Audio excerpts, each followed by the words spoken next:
안녕하십니까. 강원 동해교회장 최만욱입니다. 오늘 부족한 저를 이렇게 귀한 자리에 세워주신 천지인 참 부모님께 진심으로 감사드립니다.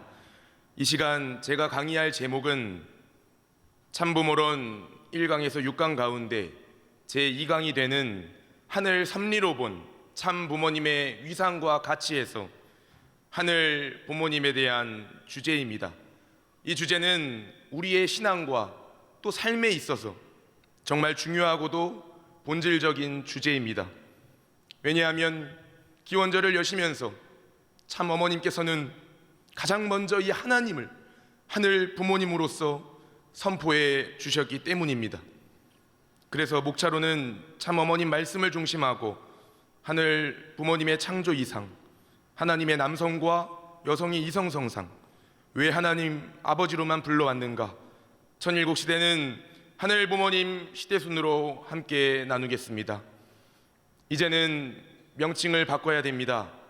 기도할 때에는 하나님을 하늘 부모님으로 바꿉니다. 헤븐리 페어런트입니다. 영어로 부드럽고 한국말로도 의미가 있는 하늘 부모님이십니다. 기도할 때 제일 먼저 나오는 단어가 하늘 부모님, 그 다음에 사랑하는 천지인 참 부모님이 돼야 합니다. 그것부터 바꿔요. 기원절을 맞으면서 내가 이렇게 정리하지 않으면 여러분은 못합니다. 이것은 내 본심에 물어본 이야기입니다.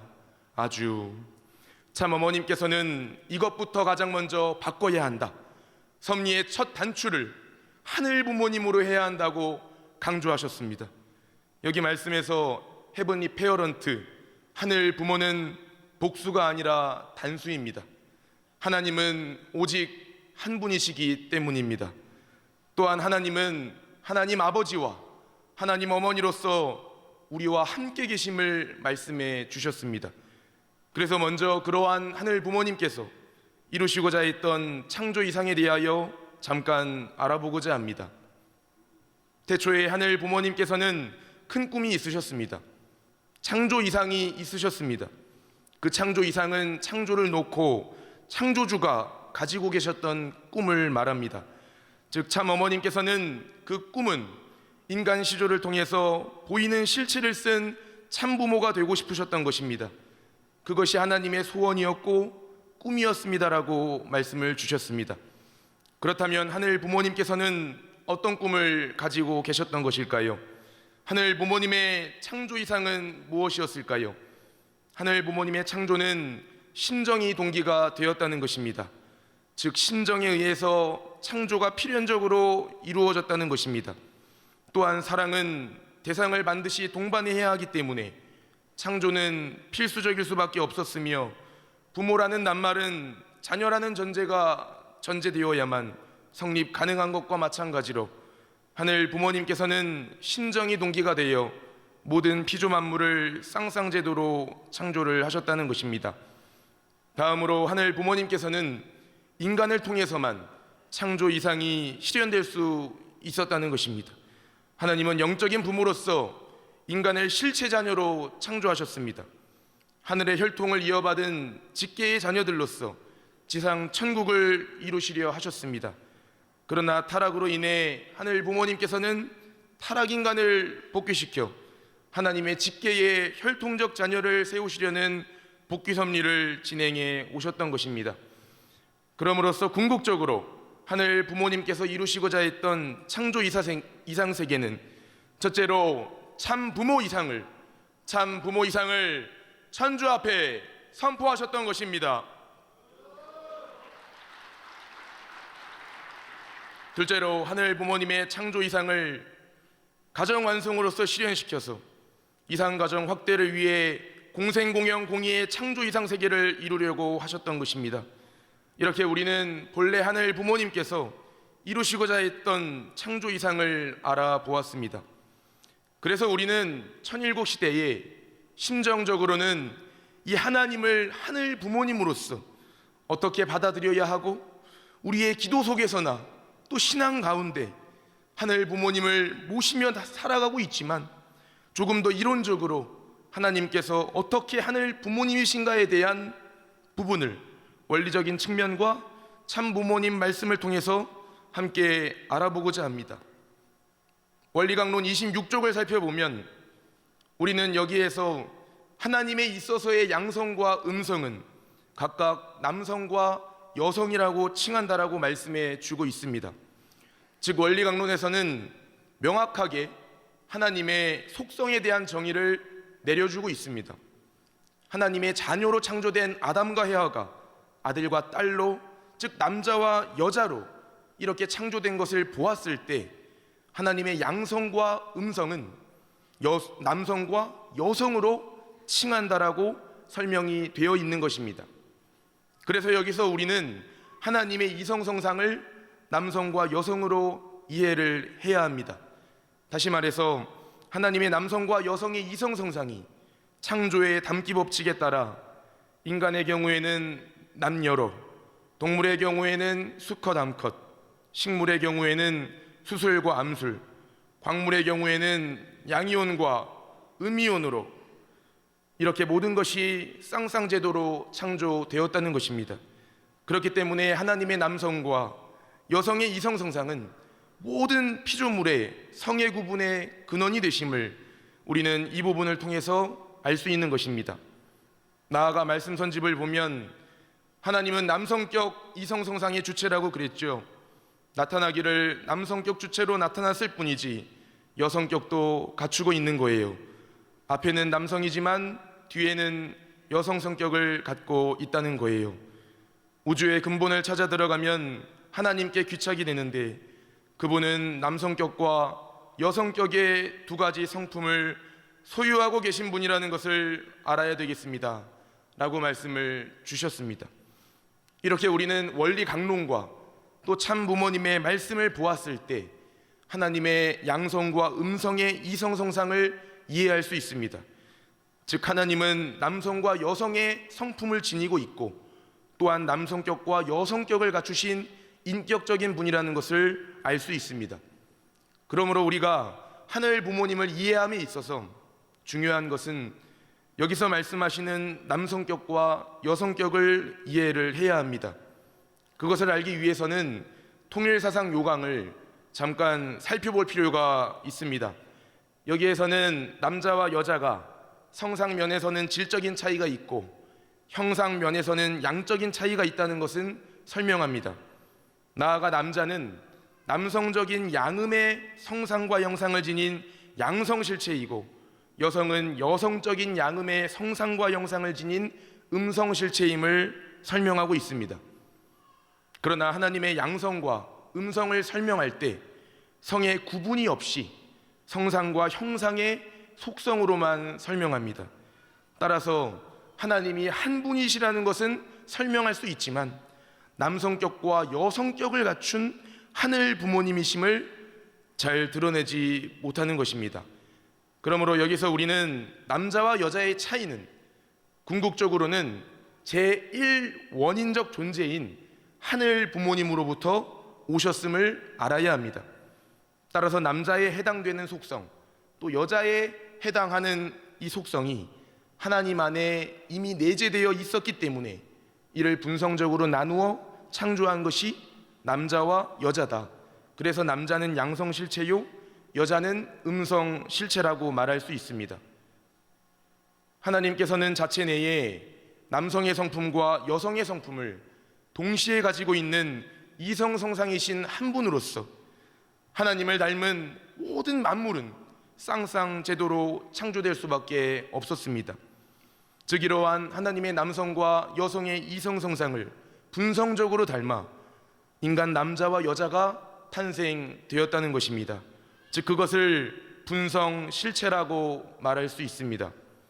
그렇게 우리는 하나님께서 남성적 양음의 성상과 형상을 지닌 남성격으로 존재하는 동시에 여성적 양음의 성상과 형상을 지닌 여성격으로 합체적 통일체로 존재하심을 알 수 있는 것입니다.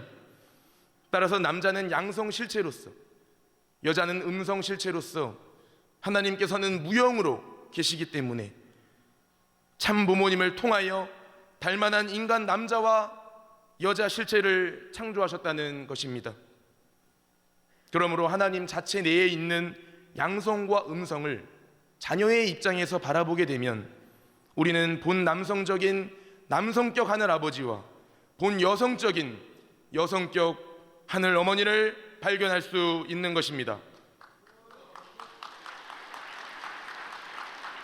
그렇기 때문에 하나님의 이 속성을 닮아난 인간은 남성격 분성 실체와 여성격 분성 실체로 창조되어진 것입니다.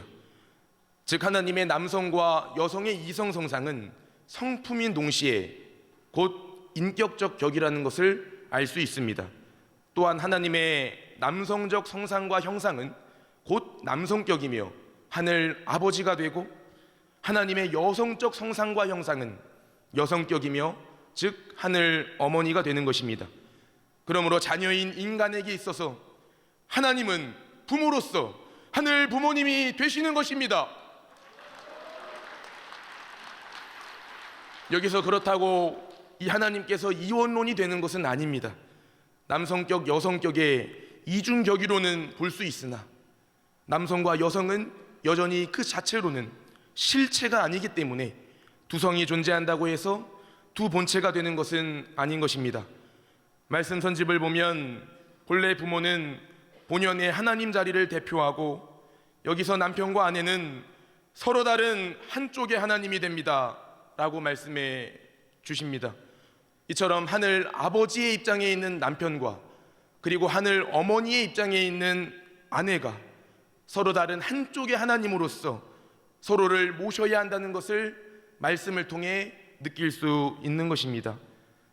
그럼 하늘 아버지와 하늘 어머니의 관계는 어떠하겠습니까?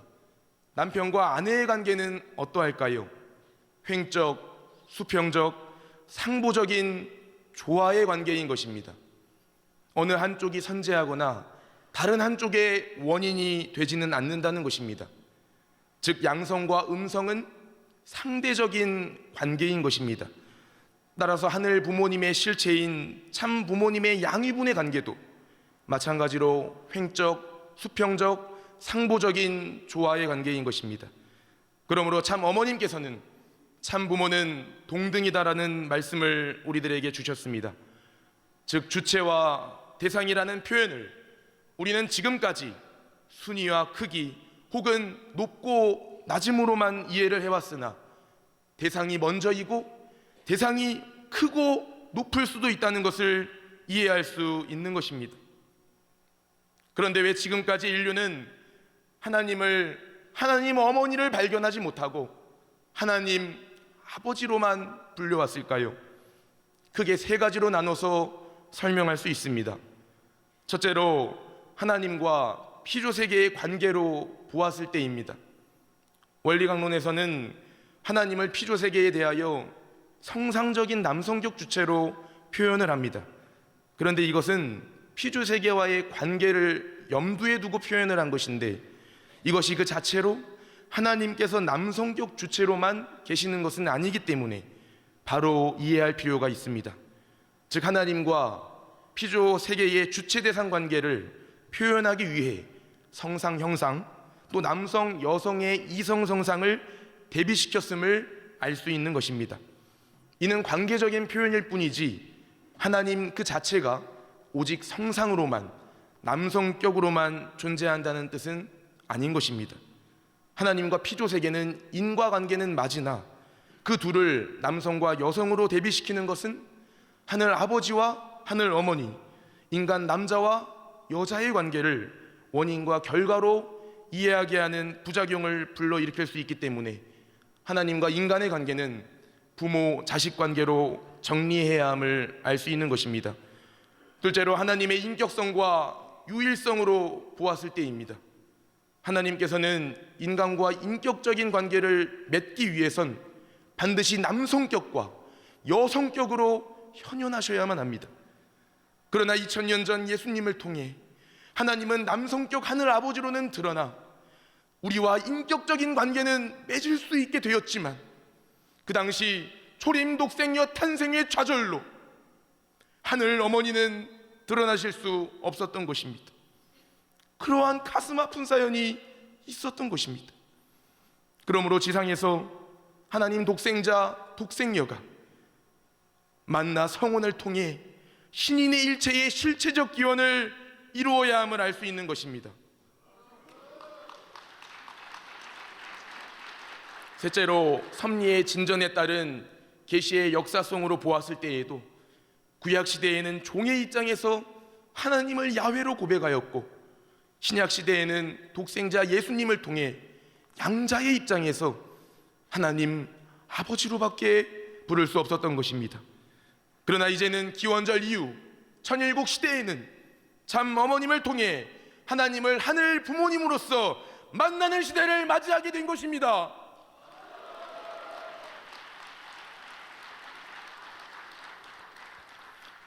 사랑하는 참어머님, 이 사진은 제가 3살 때 김원필 선생님과 함께 찍힌 가족 사진입니다. 여기 사진의 중간이 육신의 어머니와 저입니다. 그런데 여기 육신의 어머니는 지금 계시지 않습니다. 제가 아주 어릴 때, 7살 때 성화를 하셨습니다. 그래서 사실 저의 학창 시절에는 엄마, 하늘 어머니라는 것은 없었던 것 같습니다. 하지만 제가 이번 수련을 받으면서 참 어머님을 통해서 저는 하늘 어머니를 알게 되었고, 또 육신의 어머니를 만날 수 있었습니다. 천심원에서 기도를 하는데 그렇게 흐르지 않던 눈물이 주체할 수 없이 눈물을 흘렸던 것을 경험했습니다. 어머님과 함께하고 있다는 심정권을 체휼할 수 있었습니다. 참 어머님께서는 진정 나의 엄마요, 우리의 엄마가 맞습니다.